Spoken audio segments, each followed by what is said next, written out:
ሰበር ዜና ሰበር መረጃ ዛሬ ቅዳሜ ጥር 23 2018 ዓ.ም የወጣ አዋጅ በአዲስ አበባ ከተማ አስተዳደር መስሪያ ቤት እንዲሁም የጥበቃና አስተዳደር መስሪያ ቤት መሰረት ማንኛውም ግለሰብ ከዛሬ ጥር 23 ቀን 2017 ዓ.ም ጀምሮ ፌስታል ይዞ ሲንቀሳቀስ ወይም ደግሞ ሲጠቀም እንዲሁም ደግሞ ለሌሎች ሲያከፋፍልና ሲያስጠቅም የተገኘ ከባድ ውሳኔ እንደተወሰነ ተገልጿል።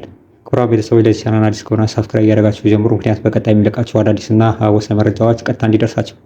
የአዲስ አበባ ከተማ አስተዳደር አካባቢ ጥበቃ ባለስልጣን ማንኛውም ግለሰብ ፌስታል ይዞ ከተገኘ ከ5000 እስከ 10000 ብር እንደሚያስቀጣ ገለጹ። በተለይ ደግሞ አምራች፣ አከፋፋይ እንዲሁም ደግሞ የፋብሪካ ባለቤቶች ከ50,000 እስከ 200,000 እንዲሁም ደግሞ የ5 ዓመት ጽኑ እስራት እንደሚያስቀጣ የአዲስ አበባ ከተማ አስተዳደር ባለስልጣናት አካባቢ ጥበቃ ባለስልጣን አቶ ዲዳ ደሪባ ተናግረዋል።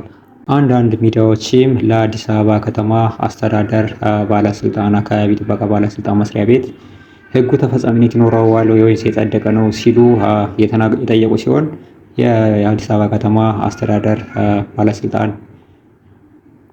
አዲስ አበባ ከተማ አስተዳደር አካባቢ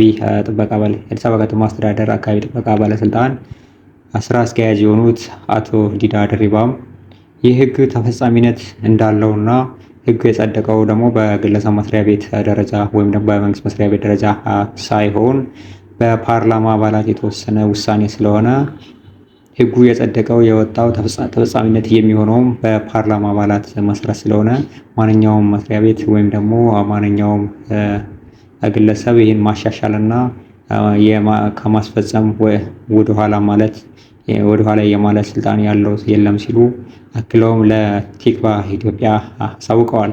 ቀነ ገደቡንም የሰጠው ሕጉንም ያወጣው የሀገሪቱ ፓርላማ ነው። በተወካዮች ምክር ቤት አባላት የጸደቀ ደንብ ነው። ማንኛውም መስሪያ ቤት ማሻሻል አይችልም ሲል ለቲክቫህ ኢትዮጵያ አክለው በአንክሮት አሳስበዋል። ይህን አዋጅ የሚያስከብሩት የፓርላማ አባላት እና የደንብ አስከባሪዎች የባለስልጣኑ ሰራተኞች ሆነው ሕጉን ያስፈጽማሉ ብለዋል። ይህን አዋጅ የሚያስከብሩት የፖሊስ አባላትና የደንብ አስከባሪዎች የባለስልጣኑ ሰራተኞች ሆነው ሕጉን ያስፈጽማሉ ብለዋል።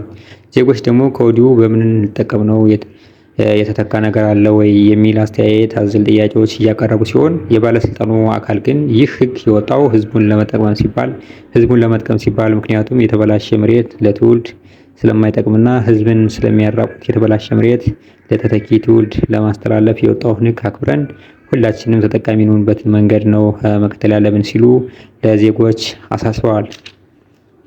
የባለስልጣኑ አካል አክለውም ሕጉ ወጥቷል፣ ማህበረሰቡ የማክበር ግዴታ አለበት፣ ካላከበረ ግን ሕግ አስከባሪዎች እርምጃ የመውሰድ ግዴታ አለባቸው ሲሉ ተናግረዋል። በዚህ ፋንታ ፕላስቲክን ሊተኩ የሚችሉ ከወረቀትና ከጨርቃ ጨርቅ የሚመረቱ ነገሮች እየተሰሩ ነው ብለዋል። ለዚህ ለአብዛኛው ህዝብ ጥቅም ሲባል የወጣ ሕግ ስለሆነ በስራ ላይ ይውላል ተብሏል።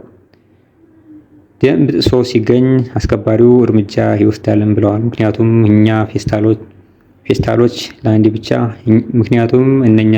ለአንድ ብቻ አገልግሎት የሚሰጡ ከአንድ ጊዜ በላይ ከተጣሉ በኋላ መሬት ላይ የማይበሰብሱ በቱቦ በእርሻ ማሳ የሚወዳድቁና የጎርፍ አደጋ የሚያስከትሉ ስለሆኑ ስስ ፌስታሎች መያዝ በጥብቅ ታግደዋል ብለዋል።